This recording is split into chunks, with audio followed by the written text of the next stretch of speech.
Welcome to the Sharkpreneur podcast with Kevin Harrington and Seth Greene. Kevin Harrington is the inventor of the infomercial, one of the original sharks from the hit TV show Shark Tank, and has generated over $5 billion in TV and digital direct response sales. Seth Greene is the world's first trusted authority on cutting-edge direct response marketing, a best-selling author, and the only 3-time Marketer of the Year nominee. On the podcast, Kevin and Seth interview sharkpreneurs who share straight talk on what it takes to explode your business. Why do so many businesses struggle while others seem to explode overnight? Do you wish you had the secret to this type of exponential growth? Now, I've scaled more than 20 businesses to over $100 million, and it's not just luck. In my new book with Mark Tim, Mentor to Millions, you'll learn the repeatable framework I use in all my business ventures for massive success. Order at kevinmentor.com and get over $1,000 in bonuses. Head to kevinmentor.com. Welcome to the podcast, everybody. This is your host, Seth Greene. Today, I've got the good fortune to be joined by my friend and partner, Dave Brown, over at Simply Media. Deaver, thanks so much for joining us. It's a pleasure, and I love your books. Thank you very much. I greatly appreciate that. We'll get to that in a minute. First of all, tell the folks watching and listening what Simply Media is.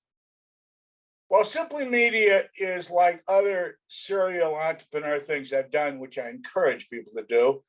What sells is the low price. And this is from the Wealth of Nations in 1776 on to today. And if you think about the big innovations, most of them are less expensive. That's what we do at Simply Media. We have audiobooks and ebooks at $2.99. So that means we've got about 870 of them. That means it's less than a cup of coffee. So we are following in a tradition which I encourage entrepreneurs to do. Because if you think about it, the great fortunes have been made by being cheap. And it's like, if you take a look at Ford with the car, changing the car industry, Sam Walton, Steve Jobs, because Steve Jobs built Apple on 99-cent iTunes. People miss this. So anyway, that's what we do.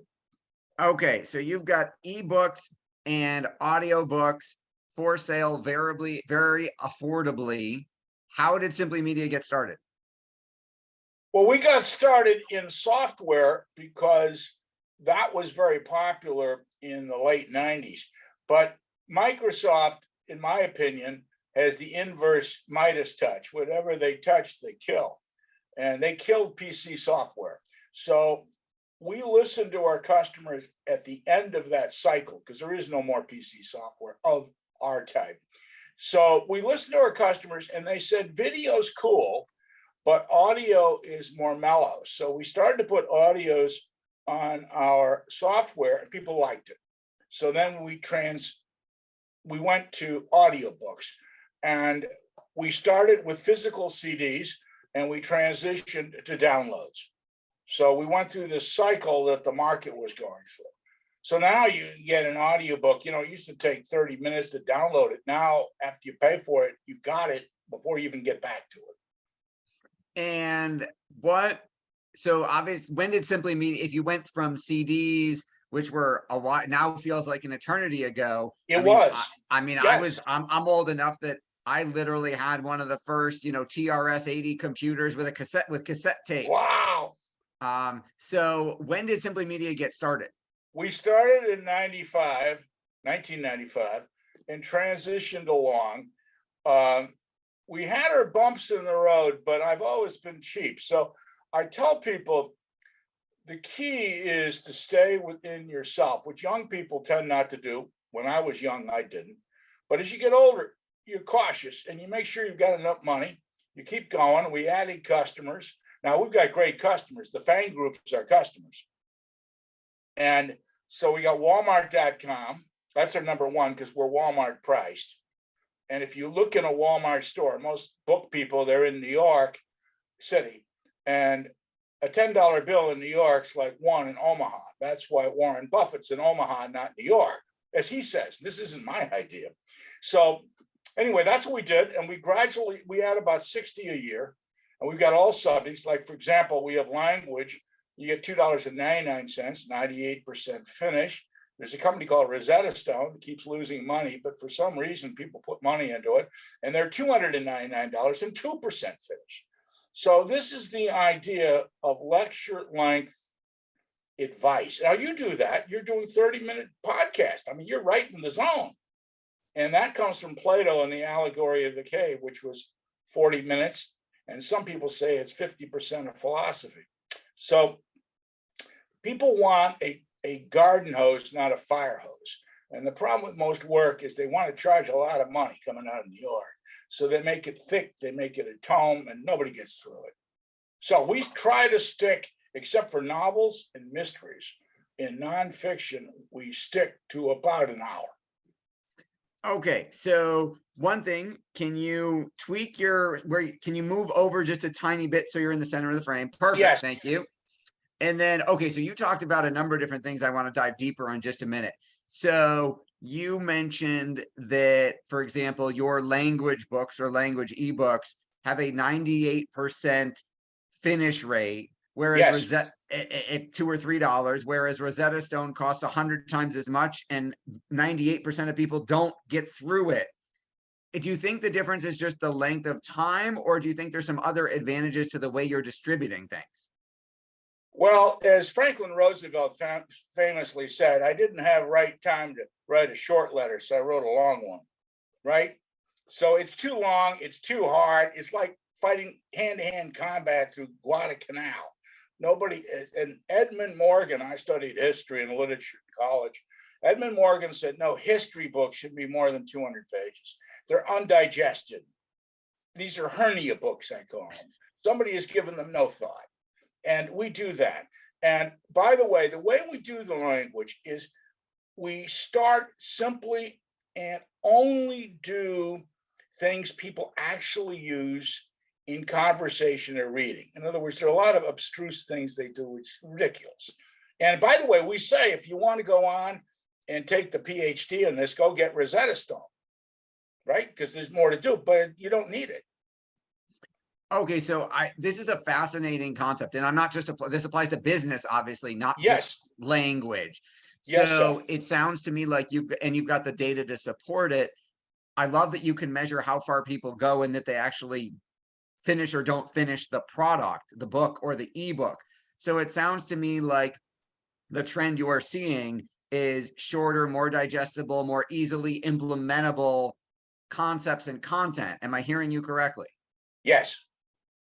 But also this works in other fields. If you think of it, I mean, right now, Dollar Tree we used to sell. Dollar Tree's got the problem of you can't get out of the store. I mean, the point is, if you go to Walmart, and by the way, 80% of people make over $100,000 a year shop at Walmart. It's not just a poor man's store. And they now have self-checkout. You just walk out of the store. I consider self-checkout like what we do. It's streamlined. I think the concept, Seth, for the future is streamlining. And you're starting to see these bloatware companies in the FANG group starting to get rid of people, because it's not the people's fault, but how is a 400-pound guy going to run the marathon? That's these companies, meetings and carrying on. So you notice that Musk has started it. I'm not saying he's perfect, but he started the fact that Twitter got rid of 50%. It's doing fine. It'll keep doing well. And there are too many people. Now, the great thing about this, and I say it because it's not a disaster, is a lot of this talent will now go to smaller companies. I picked up people like that. In other words, who's at the bottom of the pile at Apple is better than I can usually hire. So, right. So this is going to give a lot of people a chance. So anyway, that's what we do. Streamlining is it. And we're in the mainstream. Now, for book publishers, we're not. And I always go into a business with really stupid people so I can be stupid and survive. I don't want to compete with the double 800 SAT guys like, Musk and Zuckerberg and Gates and Jobs. You hear them talking about they dropped out of school. Yeah, they dropped out. I mean, they didn't have a lot more to learn. They were so brilliant. Or they had their idea and wanted to go do that and didn't want to wait till they were out of school. Exactly. Now that is what you're saying is dead on right. They did. I saw the same article Bill Gates did in Popular Mechanics about the computer age. He left college and I didn't do it. And most of us didn't do it. And that's the entrepreneurial thing. I mean, it's like at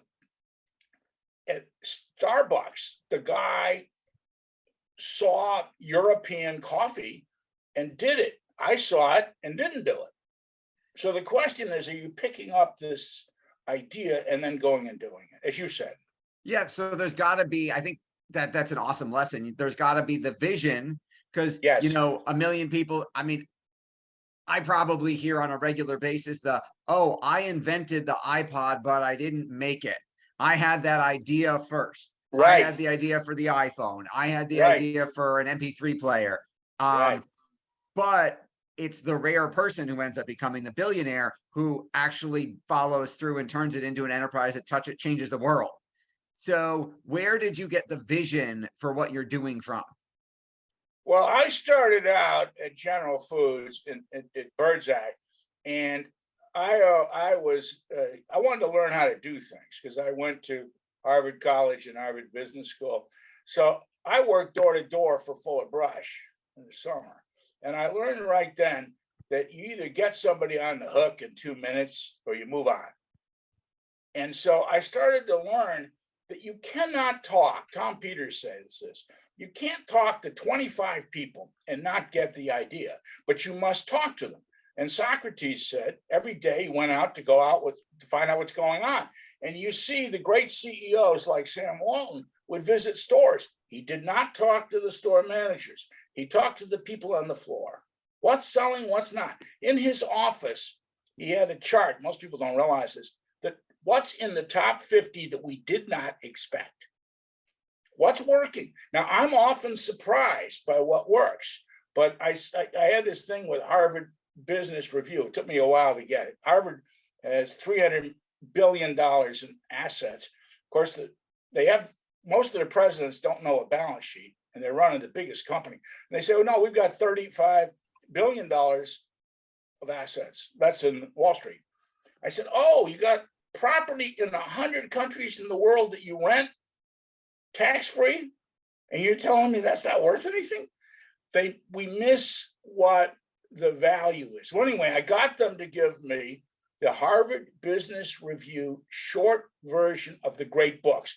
Like, I think the best, most important book, and this is right up what you're talking about, Seth, is The Innovator's Dilemma, which is Cheaper and Simpler Wins.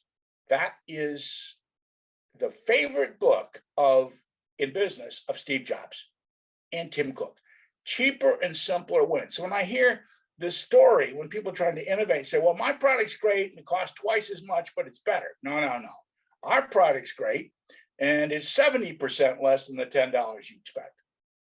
So I think that's the mission that you should talk about. And that's why when we had your books and we published them, they're out there at $2.99. I must tell you, Podcast for Profits and Financial Advisor Marketing, great books, but it was put together in a garden hose way, so you can either read it or listen to it, and so it's easy to do.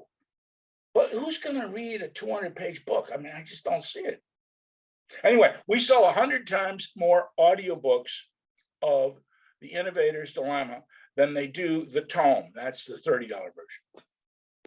Okay, so couple more. I mean, we could talk for hours, but we've got 15 minutes. A couple more things. You mentioned that you supply, one of your partners, for example, is Walmart. You've also got Office Depot. You've got Staples. How are you getting relationships with some of these giant companies?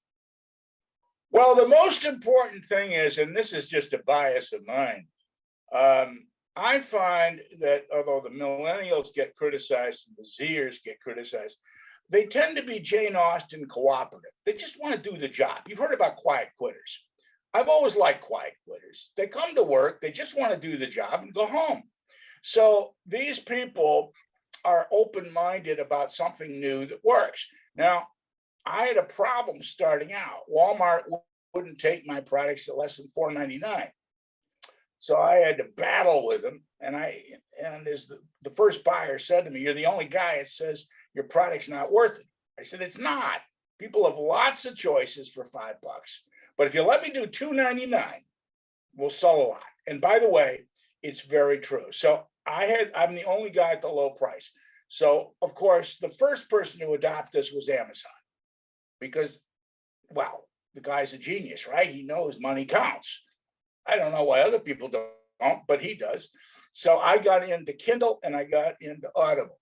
And then, of course, I had business books from HBR, which got me into Staples and Office Depot. And I just love the story about Google, about efficiency. I was beating on them to buy. And after 10 years of writing them, one day comes the email, says, "We'll buy all your audiobooks and we're going to buy it through this distributor," which is now owned by Spotify. And 2 years later, they said, "We'll buy all your ebooks." The smarter the guy, the less hassle. So now I don't sell Target because Target's too arrogant and all they're doing is singing around the campfire and they're internally focused. And Target's got the perfect profile for us. Best Buy is the perfect profile for us. Haven't bought. Walmart's eating their lunch. So if you take a look, and I found this from when I did the Umbroller stroller, it was the first stick folding stroller, APC in this company. You want to know what to invest in, look at my companies. Because what's happening is the smart money is going after new things. Trying it doesn't mean you're going to buy a lot of it. But remember what our business is. People don't realize Amazon's genius. They buy from me but they put the stuff, remember now, they control the material. So they sell it on day one. They pay me on day 30 for ebooks and day 90 for audiobooks. So they got my money and their money for 30 to 90 days, and nothing has to be shipped or delivered. They have about $12 billion of supplier money. That's how they built the company. So we have that for people smart enough to understand it. So that's the thing you want to be. Soon, the best retailers always want to buy the opening price point. I call it, it's OPP. That's the $5 word for cheap. You have achieved so much success over the years. What's your biggest challenge now? Staying vertical. I lie. I put this, I have a wonderful opportunity though I never had. I used to have a factory. We have to go every day and make all this stuff, okay? That's tough. I don't have that. I've got these wonderful partners. And remember, the margin is good. We own all our stuff. We don't have royalties. So we don't have lawsuits because lawyers, authors hate their publishers like dogs and cats. So our authors have it. We do it for them for various reasons. They need it done for the credibility, this, that, or we do them ourselves. So I don't have a legal department. As far as the CFO department, everybody wires the money. So what are we going to do? We don't have any debt. We don't have any investors.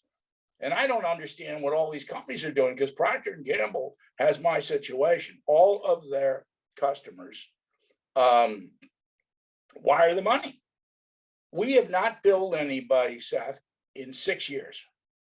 We haven't made a business trip in 6 years because these people don't require it. I mean, that's kind of important. So I have no idea what all these people are doing. That's a whole separate podcast. Your passion is obvious. What do you like best about what you're doing? I love to give value to people and help teach. My father was a professor of English, and he was at Manitoba to get started. He was a genius. My mother watered down the brains, but gave me better health. So I've got a combination, not quite as smart, but healthier. And he was at Manitoba as chairman of the English department 29, went to Toronto, went to Cornell, went to Chicago, went to Yale. And he loved to teach. And I like it too. You see, that's what I get to do. I'm giving people products they couldn't otherwise get. I mean, I've seen people look at $30 books, they'd like to get it, and they can't get it. It's too much money. So I get to give it to them at $2.99. So that's what I like. And it's a great thing because I'm like Jefferson. That means my work and my play are the same. People don't realize that. If you do that, I mean, you love what you do. And it's obvious. I mean, it screams out. So people are going to listen to you because you like it. You're not just putting in your time. The guy at Kmart, when it was the Walmart of his day, I was talking to him and he said to me after we sold them, and by the way, I've got a case, a Harvard Business School case. And the kids don't get it. They get worse and worse. I wrote the case in 93 with Amar Bede. He's not at Tufts, and he was at Harvard, and he was at Columbia, and I like to say Chicago. He was legitimately diverse, so he got fired. He wasn't, he got let go. Now he's at Tufts with tenure. He's great and brilliant guy. We wrote a case, 4 pages, on you got 10 minutes to sell Walmart.